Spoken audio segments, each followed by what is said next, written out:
Hi everyone, it's me, Sarah, here with the Edenspring Public Library. Welcome to our Saturday story time. Today I have for you a very awesome, touching book. It's called Tomatoes for Neela by Padma Lakshmi and illustrated by Juana Martinez Neela.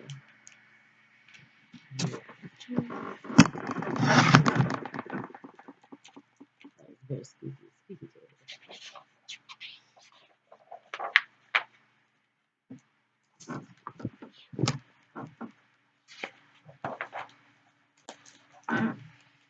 Neela loved cooking with her Oadma.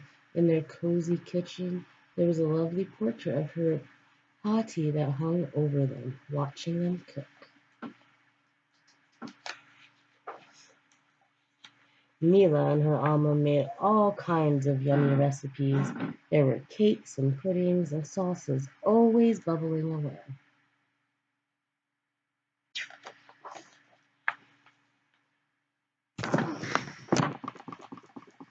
Alma scribbled all of their recipes into a big notebook. It was always open, and Neela loved to sit on the counter and copy the recipes in her own notebook, too. Among the spices and nuts, there sat another cloth-covered book on the shelf. This one looked old and important, like it was full of spells and belonged to a wizard. But it had actually once belonged to her Pati, and one day it would belong to Neela.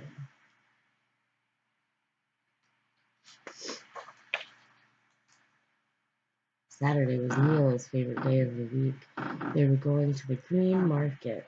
The market was always buzzing with customers, and now brimming with crops from the end of summer. Juicy ripe peaches, plump blueberries, golden corn, topped with stringy silk so shiny, and it looked like the hair on Neela's doll.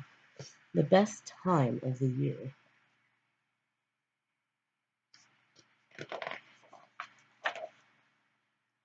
And the best of all, tomatoes. So we have for snacks in the park,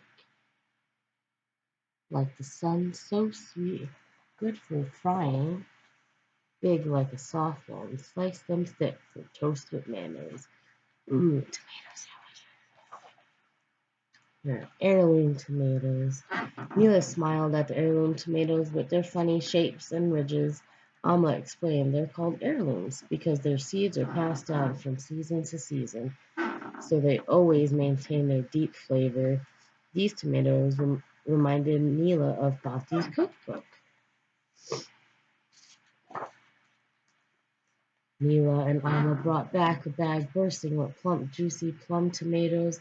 Plum tomatoes were the best for making her Pati's favorite tomato sauce because they had fewer seeds.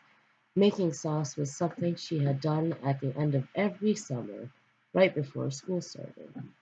Since Neela could remember, Neela loved how the sauce tasted, but the sweetest part was that it made her feel closer to her Pati, who lived far away in India. Neela unpacked their treasure onto the counter and she smiled up at her Pati's portrait.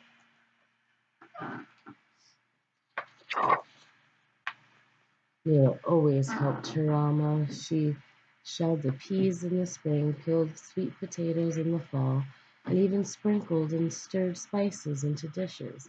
Neela loved listening to her Amma tell stories. While they cooked together, many of these tales have been passed down from mothers to their daughters. Amma washed and carefully cut X's on the bottom of each tomato. Then she dropped them into boiling water just for a few minutes. After she strained them and they were cool enough to touch, Neela began to peel them. Next, Amma cut them over a bowl, saving the juices and seeds. Neela peeled garlic, and then Amma sliced and fried the garlic gently with oil in a pan. At times, Amma moved so quickly, the bangles on her wrists made pretty clinking sounds. This was music to Neela's ears. There was a slow rhythm when she chopped faster beats, when she shook spices, but the loudest and most fun was when her Alma shredded carrots with the box grater. When the garlic was just barely golden, Alma added the tomatoes to the pan and Neela shook the salt, and Alma stirred, her bangles clinking and clacking, and Neela danced around the rhythm of the bracelet's music. Then she dropped in a few bay leaves so that Alma could stir again. Alma put a lid on the pan and showed Neela how to carefully lower the flame, just so. The sauce shimmered in roasted garlic.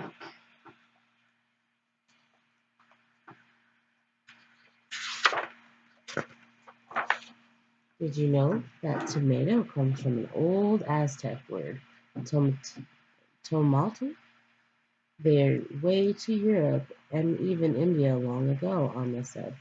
People thought tomatoes were pretty, but feared they would be poisonous. Neela laughed at the idea of being afraid of a tomato. Over the years, people in Spain and Italy began to cook them in sauces and stews and found they were just delicious. Neela wrote these notes down in her recipe book, in clear letters. She was excited to show her Pati what she had learned about tomatoes and how she could make the family tomato sauce when she would come to visit in the winter. Sauce is ready. You want to taste? Alma asked. Yes, Neela said. She ate slowly, letting the warm sauce coat her mouth. This was the taste where they savored all winter, when the air grew cold and tomatoes were no longer in season.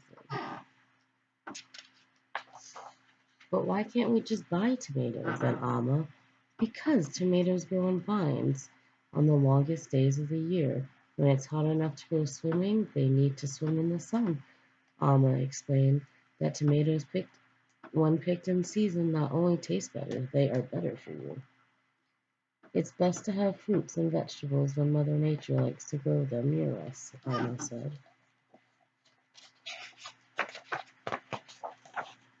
All Neela knew she was cooking tomatoes in summer would make her happy in the winter, too.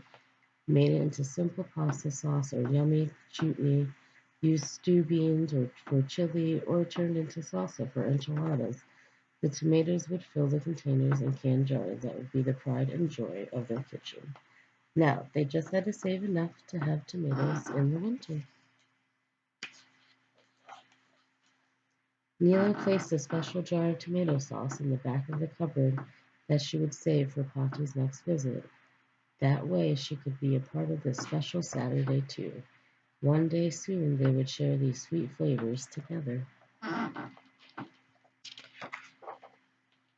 at the end of the book, it has the whole recipe on how to cook Pati's tomato sauce. This would be a lovely thing to do for when we get tomatoes here. Oh, and then we have Neela's tomato chutney. And that is the end of it. So here's some tomato fun facts. Tomatoes are a fruit, not a vegetable, because they have seeds and grow from a flowering plant. Tomatoes originated in the Andes Mountains of what now Peru, Chile, Bolivia, and Ecuador, and were first used by Aztecs in the Mesoamerica as food. The scientific tomato name for tomato is Solanum. I don't know why I'm going to try to say that. Lycopersicum, which means wolf peach. That's kind of cool. Thank you guys so much for joining me today. I will see you probably at the parade tonight. Make sure, don't forget that next Saturday at 4:30, we're going to meet here at the library and we are going to walk around town. And I'm going to read you guys the story walk. And we are going to have a pit stop, grab some hot cocoa, and then make our way over into the park. Hopefully, see you then. Thank you guys. Bye.